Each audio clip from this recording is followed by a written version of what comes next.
It's late August and you can feel fall in the air. It was a cool night last night. The heat actually kicked on in the cabin. Traditionally, Lake of the Woods has one of the best bites going anywhere in the Midwest at this time of year, and this year is no exception. I'm gonna head out on the water and I'm gonna show you exactly how to troll them up for the next 2 to 3 weeks.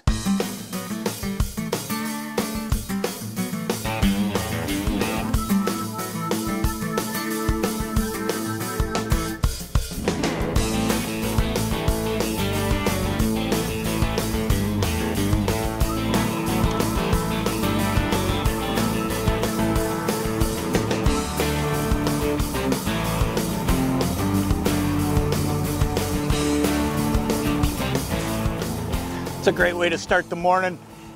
You know, there are a lot of different ways that you can get a crankbait down.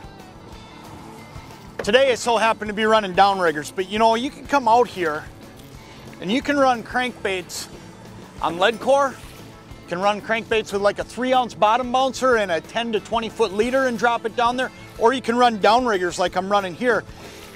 Any way you do it, what I'm looking to do today is I'm trying to get down 30 feet. These fish are all down on the bottom and we're out here in the mud. When I say on the mud on Lake of the Woods, what I mean is we're just off of the hard bottom. And we're out in an area, and I'm gonna throw this guy in the live well here. We're out in an area where what I'm doing is I'm just pulling cranks and I'm covering a lot of ground, and that's what you gotta do out here because these fish are all scattered out. Now there's a few different lures that I use in this situation, and I want to show them all to you because you know what? As the day wears on, they're all going to catch fish, and switching through colors and different actions is really, really important. So let's take a look at those. That fish I just got, I got that on a Cotton Cordell Wally stinger. And this is a really neat lure because it gives you that bigger, longer profile, and it gives off a lot of flash. Now I've got 3 different colors that I just love up here on Lake of the Woods. One of them's this gold, but then anything in a chrome is always good as well. And then I always like something bright, something in that fire tiger or those greens. This is actually gold perch. Any one of these 3 colors in a Wally stinger is just dynamite up here. Then I got another go-to, and that's the Lindy Shadling. And I'll tell you what's so special about the Lindy Shadling. I've got all kinds of different colors here that I'm using this morning, and I'll just cycle through colors throughout the day.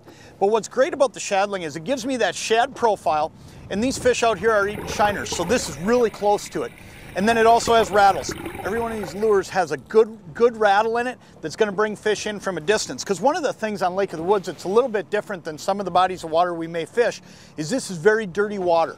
And when you're here, you need something that gives off flash, but you also want something like a rattle to bring fish in, because all said and done, they can't see it from a long ways away. So that's very, very key. One more lure I use a lot, and this is a standby up here on Lake of the Woods. It's a good old-fashioned wally diver. And a wally diver has probably caught as many fish on Lake of the Woods as any other lure out there.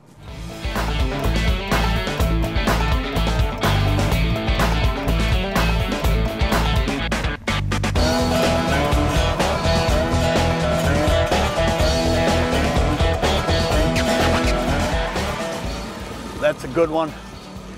I just moved out here a little bit deeper. In fact, I'm gonna have to slow the boat down on this one. This is actually a really good one, it feels like. I just moved out here deep though. A lot of times I'll start in the mornings in a little bit shallower, and that's what we did. We started in about 29, 30 feet. Oh yeah, look at him. It's a good walleye, he's up on the surface here. But we started in shallower, and you know, we do that every day. These fish will move out then into deep water. And sometimes it's not a question of even the fish moving out as much as the fish that are out here start firing. And that's what happened here. I mean, we just pulled in here, dropped the rigger down, and this guy smoked it. Look at that, that's a big walleye too. Oh, that's a real big walleye. But that's what you need to do. You know, when you look at locations out here, you gotta look at some spots that are shallow. When I say shallow at this time of year, I'm talking 28, 29 feet. I'm not talking really shallow. I mean, it's still deep water, but that's shallow for this time of year. And then these fish are gonna slide out during the day, or they're just gonna start firing these deeper ones. Let's see if we can get him unhooked, and we'll get him back in the water right away. So what you need to do is just kind of move with the day. And a lot of times, my rule of thumb, it's a great walleye right there. But my rule of thumb is, you know, we made a pass or 2 in there and they weren't smoking. If they're not gonna smoke and go, I don't wait long and I get out here. And as you can see, this fish, these guys are all ready to go. I'm gonna just flop this guy in. And I wanna show you something. When I'm trolling and I let a fish go, I don't set him in. I actually nose first him right in and I throw him in there pretty hard, and that'll get him going. You see there, he took right off. A lot of times if you just lay those fish in there, there's air in their belly and they'll roll up, and then you gotta turn around and go back and get them. When you're looking at locations though, morning's 28, 29 feet right now. As soon as that sun starts getting a little bit higher in the sky or those fish quit biting, slide out. I've just put the boat out here in 32 feet and they're firing out here.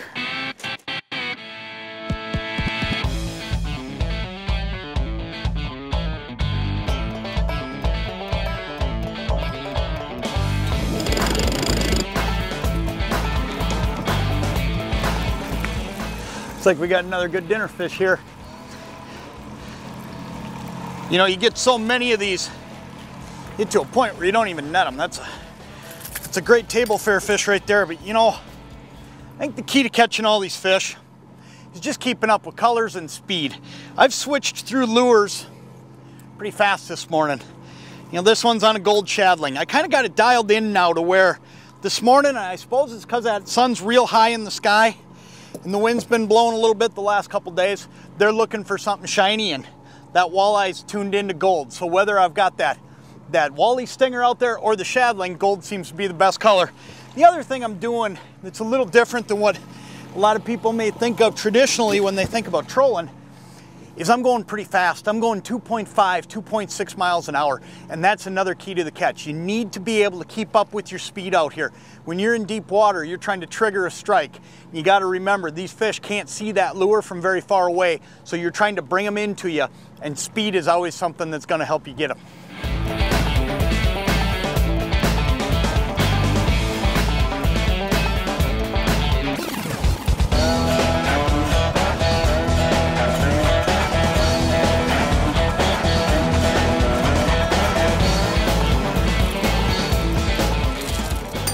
Another great dinner fish. I think we're gonna finish up the morning with this guy right here.